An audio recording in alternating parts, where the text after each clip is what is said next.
शीलानंद पूछ रहे हैं महिंद्रा लाइफस्पेस डेवलपर के बारे में, और 50 शेयर इनके पास हैं, 575 का है भाव इनका। तो लंबे अवधि के लिए इन्होंने लिया था, अब ये एवरेज करना चाह रहे हैं। अब फिर ये सवाल है, मतलब अभी एवरेजिंग की बात हमने की थी राजेश एक्सपोर्ट के संदर्भ में कि भाई वहाँ क्यों एवरेजिंग नहीं करनी चाहिए। क्या महिंद्रा लाइफस्पेस पर भी वही थ्योरी लागू होगी या यहाँ पर कहानी अलग रहेगी? जी, देखिए महिंद्रा लाइफस्पेस में एक चीज़ क्लियर है कि ये धीरे-धीरे लॉन्ग टर्म बाय बन रहा था। तो आपने जो पोज़ीशन लिया उसमें कोई शिकायत नहीं, पोज़ीशन ठीक है। आपने जाके ले लिया 574 पे, अब यही गलत कर दिया आपने। तो 574 पे कोई भी लॉन्ग टर्म के हिसाब से तो नहीं लेना चाहिए ना इसको। महिंद्रा लाइफस्पेस अगर मैं सही देख रहा हूँ तो आपने 574 पे जाके ले लिया, वहाँ पे इन्वेस्टमेंट बेस्ड बाय कैसे बन सकता है? आप किसी सिंपल एक नहीं, आप मैं बताता हूँ इन्होंने कैसे सोचा होगा। हो सकता है इन्होंने जब भी खरीदा हो सितंबर में, तो इन्होंने ये देखा कि अपना ये पिछला टॉप जो है वो पार कर लिया। जो पिछले साल सितंबर का टॉप था वो पार हो गया। उसके बाद फिर एक यहाँ पे छोटा सा ये कुछ गैप भी बना, वो गैप कुछ समय तक बना रहा। तो फिर इन्होंने मान लिया कि चलो ठीक है, इसका मतलब ये है कि ये जो 550 के पास पिछला टॉप था वो ठीक से पार हो गया है, अब नई चाल बन रही है, काफी इसने कंसोलिडेट किया है, तो अब आगे चाल बनेगी। तो राजीव जी इसका मेरा सिंपल सा जवाब ये हुआ कि यही ऐसा वक़्त है जहाँ पे आपको प्रॉपर डॉक्टर के पास जाना चाहिए क्योंकि आपने ले लिया पैरासिटामोल, लेकिन उसमें एंटीबायोटिक लगेगा कि नहीं वो डिसाइड आप नहीं कर पाएँगे। ये जो गैप बना था, कोई भी एक एंट्री लेवल टेक्निकल एनालिस्ट भी रहेगा तो आपको देख के बता देगा कि जो गैप अप ओपनिंग हुई है 30th ऑफ अगस्त की, उसका गैप भरा नहीं है। और उसके बाद जो आपने लिया भी होगा 574 के आसपास का, तो उसका वॉल्यूम पैटर्न ऐसा है कि वो कह रहा है कि वहाँ पे फटीग है।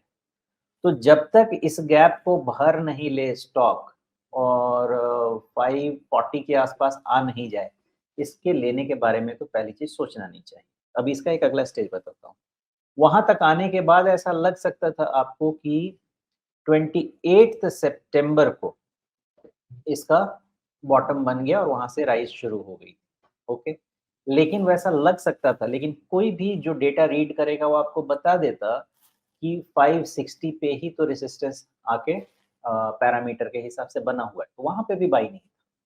ये बाई अभी तक बना नहीं है, ये बाई बनता जब ये फिर से मतलब कब? अभी मैं 22-23 नवंबर के बाद की बात कर रहा हूँ। जब ये 534 के ऊपर क्लोज़ होने लगेगा, ये बाय बन जाएगा। और कब कैसे बाय बनेगा? उसका स्टॉप लॉस का लेवल थियरी कहेगा 475 और 535 के ऊपर में बाय।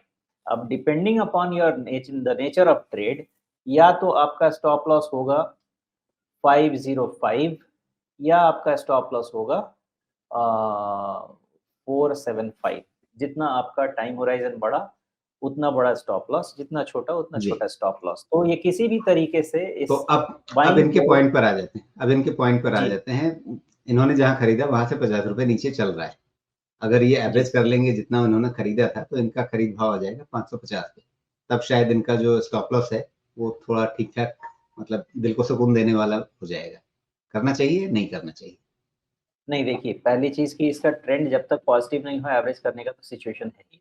ट्रेंड पॉज़िटिव होता है 535 के पास और जब 535 के पार और जब ये 535 के पार निकल जाएगा तो ये वैसे भी 575 पहुँच जाएगा। फिर उसकी दिक्कत है ही नहीं।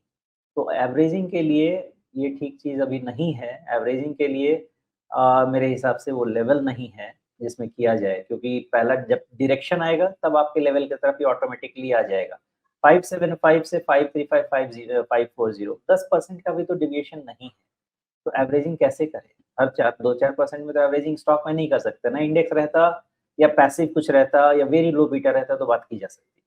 अगर स्टॉक में 10-15% के पहले एवरेजिंग करना भी तो ठीक चीज़ नहीं है। जी।